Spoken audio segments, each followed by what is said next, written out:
Ja, genau. Herzlich willkommen zum Helix Tastaturbau-Workshop. Ich gebe euch einfach jetzt mal so ein PCB. Könnt ihr euch das während der folgenden Erklärung mal schon mal anschauen? Ja, du Jokes, ich weiß wirklich nicht, was das heißt. Ja, genau, einmal rumgeben. Halt, eins brauche ich selber. Denn das Tolle an dieser Platine ist, dass die spiegelbildlich ist. Das heißt, man kann sie für beide Seiten der Tastatur benutzen. Das heißt, die Tastatur besteht dann am Ende aus zwei Hälften. Und das ist die gleiche Schaltplatte, nur halt, dass die eine von der einen Seite und die andere von der anderen Seite bestückt ist. So. Zunächst die Frage nach den Dioden, weil warum brauchen wir überhaupt, wenn ihr euch das mal anschaut, ist neben jeder Taste ist eine Diode. Warum brauchen wir eigentlich so viele Dioden? Also brauchen tun wir sie nicht, aber es gibt Probleme, wenn man sie nicht hat. Normalerweise funktioniert ja eine Tastatur mit einer solchen Matrix. Das heißt, man hat eine Anzahl von Reihen und eine Anzahl von Spalten und der Reihe nach werden beispielsweise die Reihen abgefragt und also man schickt beispielsweise, man legt die Reihe auf Ground, auf logisch 0 und überall, wo dann die Taste betätigt wird, kann man dann hier auch eben logisch 0 ablesen in der entsprechenden Spalte. Gibt aber ein Problem, nämlich es gibt so bestimmte Tastenkombinationen, die auf normalen Tasten nicht gleichzeitig zu bedienen sind oder die dann irgendwelche zusätzlichen Tastendrücke auslösen, die man eigentlich gar nicht getätigt hat, weil, mal angenommen, man legt jetzt hier zum Beispiel Reihe 2 auf 0 und fragt Spalte 1 ab und Reihe 2 Spalte 0, die Taste ist gar nicht betätigt. Aber gleichzeitig ist diese Taste betätigt, das heißt sozusagen der logische Nullpegel kann durch diese Taste durch diese Taste durch und durch diese Taste durch und erreicht dann trotzdem C1. Das heißt, für den Controller von der Tastatur würde es in dem Moment so aussehen, als sei diese Taste betätigt, obwohl sie es gar nicht ist, weil eben diese drei anderen Tasten betätigt sind.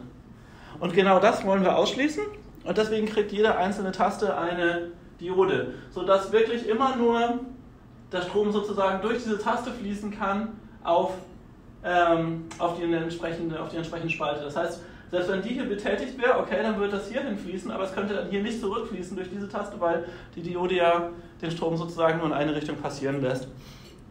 Auf der Helix-Tastatur selbst ist die Tastaturmatrix so angelegt, das sind also 5 Reihen von 0 bis 4 und es sind 7 Spalten von 0 bis 6.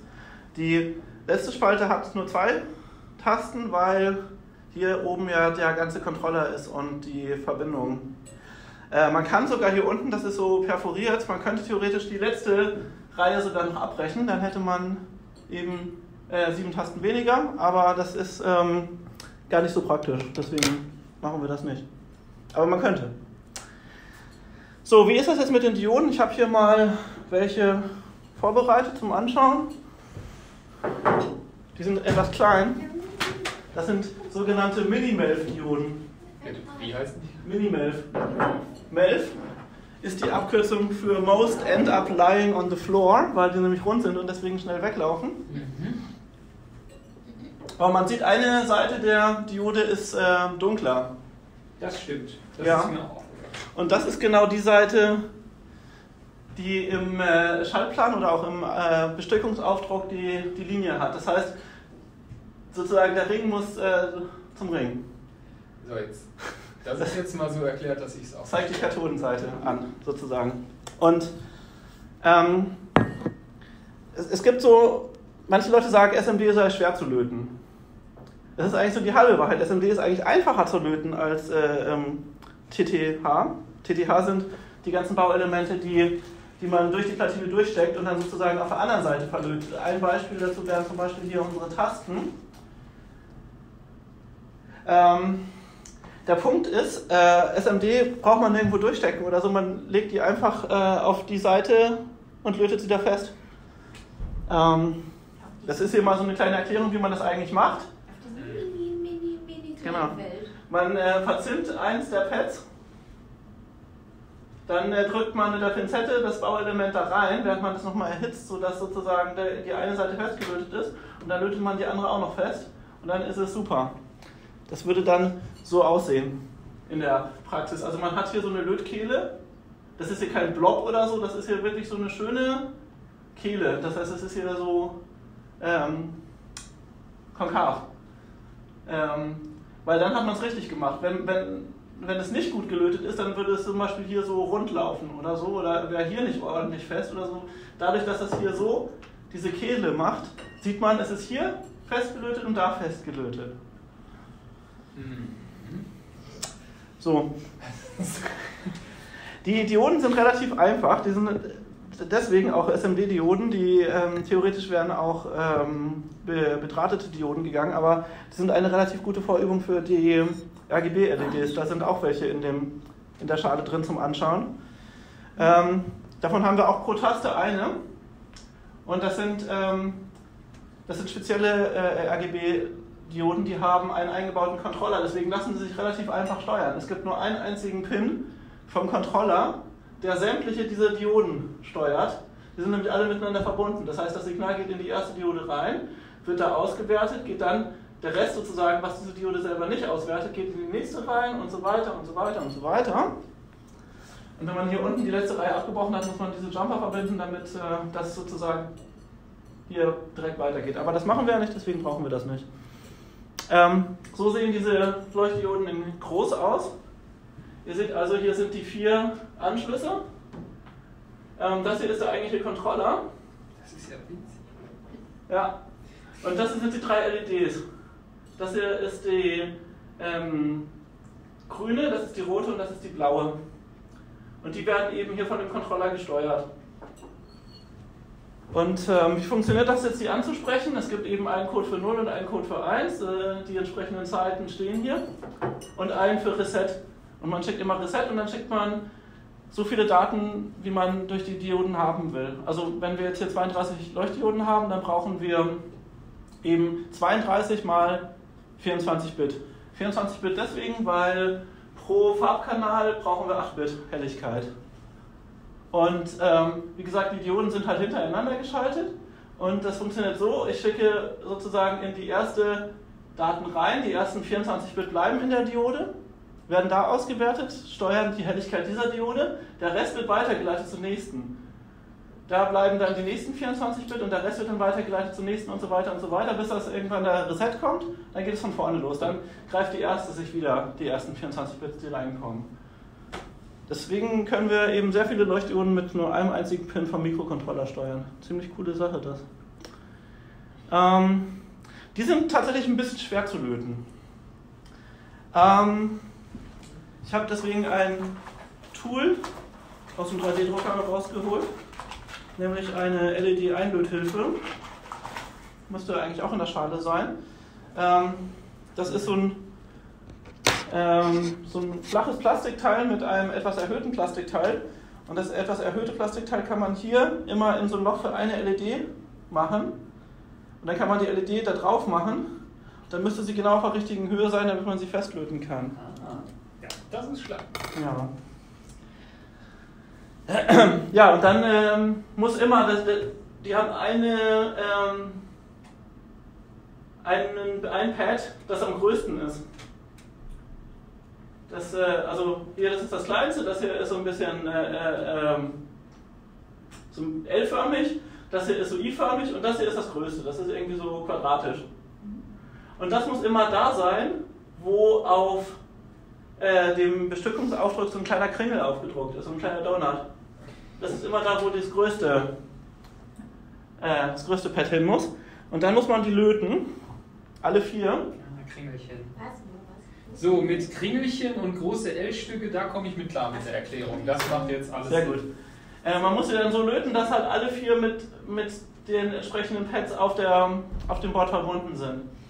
Das ist aber ein bisschen schwierig, weil diese Diode ist relativ klein und ihr habt ja vorhin gesehen, dass die Drähte, die den Controller und die Dioden mit den Pads verbinden, sehr, sehr dünn sind. Das heißt, darf nicht überhitzen, sonst geht es nämlich kaputt. Deswegen stellen wir den Lötkolben für die LEDs auf wirklich nur 220 Grad Celsius ein. Sowohl den als auch den Lötkolben kann man in der Temperatur verstellen. Möglichst kurz nur erhitzen, also wirklich nur so lange, bis es gelötet ist. Und wenn es irgendwie nicht beim ersten Mal funktioniert, ruhig aufhören, Pause machen, dann nochmal versuchen. Und auch zwischen den einzelnen Pads nicht alle direkt am Stück löten, sondern immer eine kleine Pause, damit die LED nicht zu heiß wird. Und dann 5 nebeneinander und immer nur oben links löten? Das kann man machen. Einmal eine komplette Reihe runter und dann, also komplette Reihe runter das erste Pad, dann komplette Reihe runter das zweite Pad. So. Und das letzte, was vielleicht noch ein bisschen zusätzlicher Erklärung bedarf, sind die Controller. Das ist ein Standardteil, nämlich ein Arduino Pro Micro. Das ist sozusagen der kleinste Arduino, der schon eine USB-Schnittstelle drauf hat. Und der wird hier, das steht hier auch Pro Micros Backside Up, der wird hier sozusagen mit dem Rücken nach oben eingelötet. Das heißt, weil die Platine ja spiegelbildlich ist, gibt es hier 2 Reihen. Der kommt auf die Reihe, die hier den Kasten drum hat. Ihr seht, wenn man das umdreht, auf der einen Seite hat diese Reihe den Kasten, auf der anderen Seite hat die Reihe den Kasten. Das muss immer in den Reihen, wo der Kasten drumherum ist. Hier ist dann auch nochmal aufgedruckt die Bestückung der einzelnen Pins, die entspricht diesem Schaltbild, allerdings eben genau umgedreht, weil der wird ja falsch rum aufgelöst. Das heißt, hier wo VCC steht, steht hier RAW. Das ist der Spannungseingang für jede beliebige Spannung. Ist hier allerdings gleichgeschaltet mit VCC, weil 5 Volt rankommen und das sind 5 Volt Steine. Das heißt, wir brauchen hier keine Spannungswandlung oder so.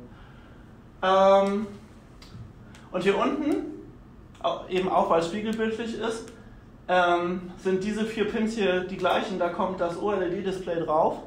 Aber weil es eben auf beiden Seiten das gleiche ist, muss man hier noch auf einer Seite diese Jumper miteinander verbinden, damit sozusagen die richtigen Pins, nämlich SDA, SCL, also die Daten- und Clockleitung und Spannung und Ground vom OLED-Display mit den richtigen Pins von dem Controller verbunden sind.